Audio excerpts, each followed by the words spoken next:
Hi! In front of me is Motorola Moto G73, and today I would like to show you how you can switch on or off location of this Motorola.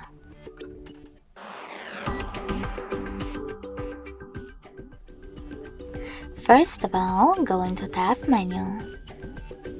Now look for location icon, and when you find it, click on it.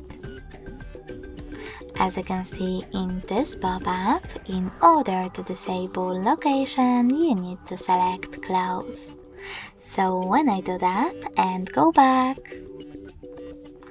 I can see that location of this Motorola is off, but you can always switch it back on by tapping on the same shortcut again.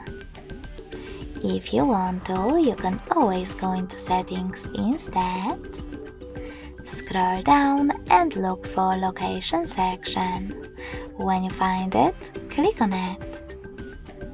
Now tap on this switcher next to use location to turn it off or on. Thanks so much for watching. If you enjoyed this video, smash that like button, comment and subscribe. Bye!